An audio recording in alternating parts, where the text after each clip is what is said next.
Hablaremos hoy, una vez más, acerca de ordalías o juicios de Dios. Saben que eran aquellas pruebas que se hacían en la Edad Media, por ejemplo, a los acusados para probar su inocencia o culpabilidad. Por ejemplo, te tiraban al río y si te ahogabas eras culpable. Claro. O mejor todavía, si te ahogabas eras inocente. Si te ahogabas eras inocente, claro, totalmente, porque no tenías... Si te salvabas eras culpable. Hacer depender de un suceso generalmente improbable en el caso de la inocencia y casi fatal en el caso de la culpabilidad, la suerte de un acusado. La inocencia podía quedar demostrada en general si se operaba un milagro. Dice el cronista, que en este caso es Voltaire, que el origen de las ordalías se ha perdido en la noche de los tiempos, que era corriente en los pueblos primitivos, pero fue en la Edad Media cuando tomó importancia en la civilización occidental. Se usaban distintos sistemas. El más común era el de la prueba del combate singular. Claro. Combatías contra alguien y si ganabas eras inocente. Ahora, en algún caso podías delegar esa lucha, podías mandar a otro tipo en tu lugar. El famoso campeón era. El famoso campeón, claro. En ese caso hay que decir que la delegación llegaba hasta la derrota, porque ahí se suspendía. Claro. Quiero decir, tu representante perdía, pero no lo mataban a él, te mataban a vos. Una ordalía no muy frecuente era la que se efectuaba por medio del veneno. En Mantua y en Siena se conocieron episodios que dieron cuenta de este procedimiento. Había distintos matices, pero funcionaba más o menos así. Vos tomabas veneno y si te morías velozmente, bueno, indudablemente habías sido culpable. Pero si por casualidad permanecías un largo tiempo sin morir, retorciéndote pero sin morir, entonces esto daba cuenta de una fortaleza notable y a veces te perdonaban dándote un antídoto eficaz. Pero la verdad es que muy pocos resistían la violencia de los venenos italianos, que eran de una enorme eficacia, y no había personas capaces de aguantarlo ni un ratito. A veces se utilizaba también la curiosa prueba del pan y el queso, que no es pisar culpable inocente, culpable inocente, no. Esta ya se practicaba desde el siglo II en el Imperio Romano. El preso, el acusado de un delito, ante un altar debía comer cierta cantidad de pan y queso, mucha cantidad. Los jueces decían que si era culpable, la divinidad enviaría a uno de sus ángeles para apretarle el cogote de modo que no pudiese seguir tragando aquello que estaba comiendo. Bueno, esto sucedía casi siempre. Vos podías comer cierta cantidad de pan, queso, pero a las 70, 80 kilos sentías que no daban más. Claro. Entonces todos te decían, culpable, culpable. Ahí está el ángel. ¿No es cierto? Cuando el acusado empezaba a descomponerse, a ahogarse, a demostrar que no podía tragar una sola migaja más, decían, ha sido demostrada su culpabilidad. Otra ordalía con alimentos que cita Voltaire es la del pan de cebada, que debía tragarse entero, si me permiten la expresión. Todos los que fueron sometidos a tragarse ese pan murieron ahogados, así que vayan conjeturando qué pedazo de pan sería, ¿no? La prueba del hierro caliente, con perdón de la mesa puesta, era la más usada y la que mejor conocemos. Solo podemos agregar que según la jurisdicción se obligaba a caminar con un hierro en la mano distinta cantidad de pasos para que luego se examinaran las quemaduras. Es decir, vos agarrabas un fierro caliente al rojo, Sí, sí, sí. y si no te quemabas eras inocente. El hierro caliente era muchas veces sustituido por agua o aceite hirviendo o plomo fundido o algunas de esas bellezas. Bueno, en los dos primeros casos la ordalía consistía en tomar con la mano un objeto pesado que se encontraba en el fondo de un gran recipiente con agua o aceite hirviendo. En otro sitio se hacía pasar al acusado caminando descalzo sobre rejas de arado. ¡Pah! Y ese fue el suplicio impuesto a la madre del rey de Inglaterra, Eduardo el Confesor. La vieja superó la prueba, caminó sobre las rejas de un arado y ni se moscó. Mejor dicho, ni se mosqueó. O ni se moqueó. Ni se moscó. Sí, sería inocente. Para mí estaba todo arreglado, pero bueno, no importa. La ordalía por el agua era muy practicada. Lo ataban al imputado de modo que no pudiese mover brazos ni piernas. Después lo tiraban al río o al mar. Curiosamente, como hemos dicho, se consideraba que si flotaba era culpable, entonces lo mataban. Por el contrario, si se hundía era inocente. La conozco esa justicia. Se pensaba que el agua estaba siempre dispuesta a recibir en su seno a un virtuoso. A eso le llamaban pensar. Claro que existía el peligro de que el inocente se ahogara, como evidentemente, pero eso no preocupaba a los jueces. Esta infinidad de ordalías se declaraba inocente a tipos que ya estaban muertos. Claro, sí. Pero bueno, por lo menos la familia quedaba con tranquilidad. Sí. No les expropiaban los bienes, es algo.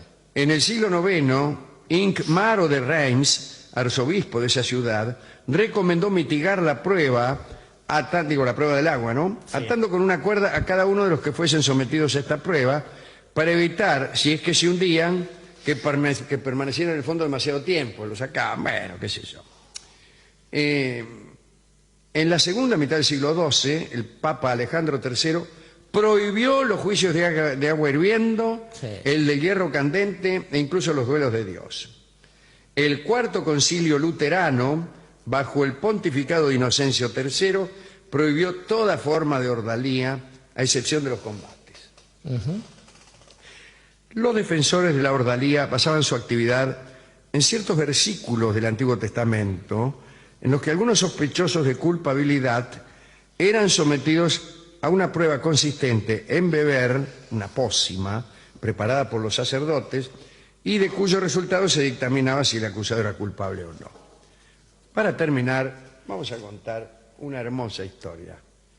No sé cómo llamar al tipo, ya que se llamaba Wilhelm de Croix. ¿Y qué pronunciación agarro? No lo sé. Vamos a llamar al señor de Croix.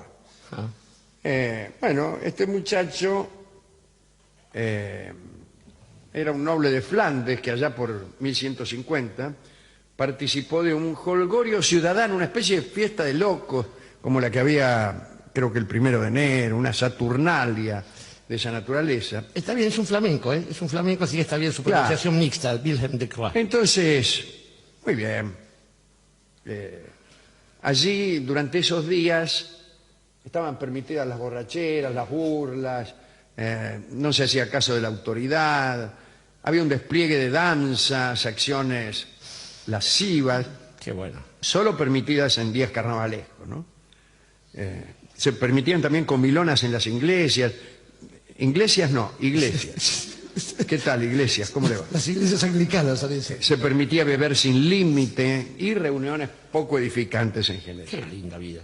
Pues bien, de Croix se emborrachó convenientemente, pero su ebriedad continuó en los días posteriores a las fechas convenidas, a las fechas carnavalescas. Y entonces, como festejante solitario y aislado, le pasó lo que le pasaba a aquellos japoneses que no sabían que había terminado la guerra. Estaba borracho y no le dijeron que había terminado el carnaval. Entonces entró a una iglesia solo, le convidó vino a los santos, se abrazó a una figura, la tiró al piso, se instaló sobre el altar para dar una misa en la que pregonó las más diabólicas iniquidades. Lo escucharon unos pocos que, espantados, lo denunciaron al día siguiente y de Croix fue preso. Parece que el tipo no se acordaba de nada. Y negó naturalmente su culpabilidad y tuvo su juicio de Dios. Y aquí no hubo milagros, pero sí una estricta creencia por parte del acusado. Le dijeron que agarrara un fierro caliente y él, que sabía que era inocente o creía saberlo, lo aceptó confiado porque creía, Qué bueno. porque tenía fe. Y entonces lo tomó con gracia, como quien agarra un turrón.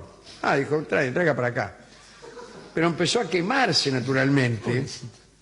Dice el cronista que pegó un grito de dolor. Habrá dicho en su perplejidad, ¿cómo es esto? Claro. ¿Qué está pasando? ¿Dónde estaba Dios cuando quemaste? Al instante, entre quejas y sollozos, prometió no beber más. Le sugirieron que eso probablemente sucedería porque lo iban a ahorcar por blasfemo. Y así fue.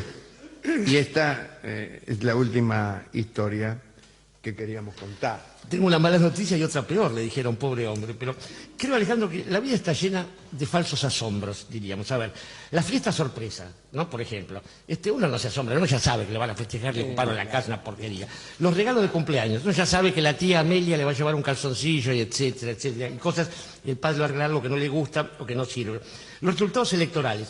Uno ya sabe previamente cómo van a salir las cosas, salvo el 24 de febrero y pasó una sola vez, el abandono de una pareja, el robo de una casa de veraneo. Digo, la vida está repleta de cosas que supuestamente nos van a dar una noticia no esperada o un resultado inesperado y son mentiras. Digo eso respecto de el resultado de un juicio, porque me atrevería a decir que la ordalía es una cosa, yo como un racionalista cínico me pondría a favor, por decir, bueno, así que vos crees en la justicia divina, crees en que se puede operar una voluntad superior a la de la física, a la del mundo palpable. Bueno, agarrate el fierro caliente y de paso... Era una burla para los creyentes. Era una burla para los creyentes, Alejandro, digámoslo claramente. O lo que es peor, era una burla para aquellos que pensaron en algún momento que la justicia era otra que la que ejercían los poderosos y con ellos la Iglesia, digo. Porque finalmente la cosa estaba decidida desde antes. Digo, yo creo que el asunto clave es el paso previo al momento en que uno se somete a la ordalía o al juicio de Dios. Esto es, allí donde nace una sospecha, donde alguien, un tipo, una mina, es sospechado de bruja, por ejemplo, de hechicero, de pecador, de borracho o de, adúltero, para decir algo al azar. Digo, en ese punto de la discusión es donde nace la cuestión de aquello probatorio, de aquella situación en la cual va a haber una evidencia y de ahí eventualmente la obtención de una verdad y de esa verdad el saber si uno es culpable o inocente. Digo, ahí es donde creo que uno debe apelar a esos fenómenos que uno conoce no por santo ni por inocente, sino por culto en cuestiones de la física. Y decir, por ejemplo, bueno, mirá, si yo te hubiera engañado con esas dos que vos decís que por el mero hecho que están desnudas en el cuarto de al lado, entonces, cuando yo ponga este pedazo de jabón, el barquito no va a andar. Y después notar que la física, aquello que ignora el otro, le da a uno la razón. Y en ese caso, ante la mirada asombrada del otro y ante el propio cinismo, sí, uno puede decir, yo siempre creía en Dios. ¡Sorpresa! Sorpresa es el tango que vamos a escuchar ahora. Yo diría que en algunas cuestiones no ha variado tanto la justicia en Occidente. Totalmente, Alejandro. Porque a menudo los recursos de los desposeídos ante la justicia tienen tanta posibilidad como sobrevivir aquel tipo que atado de pies y manos era arrojado al fondo del mar. Incluso con la superstición accesoria, acá lo hemos hecho muchas veces en tono de sorna, esta cosa del auxilio de la ciencia y el ADN, el ADN en un lugar determinado. Digo, todas las pruebas en realidad están en función de una circunstancia, y esta circunstancia es lo que puede variar. Tiene más posibilidades de variar la circunstancia que lo culpabiliza el hombre de dinero que el desposeído, ¿no? Sorpresa es la que sintió el pobre Decroix claro, cuando vio que se estaba quemando inocente y todo. Y sorpresa es este hermosísimo tango, hermosísimo y sencillo tango que canta Carlos Gardel.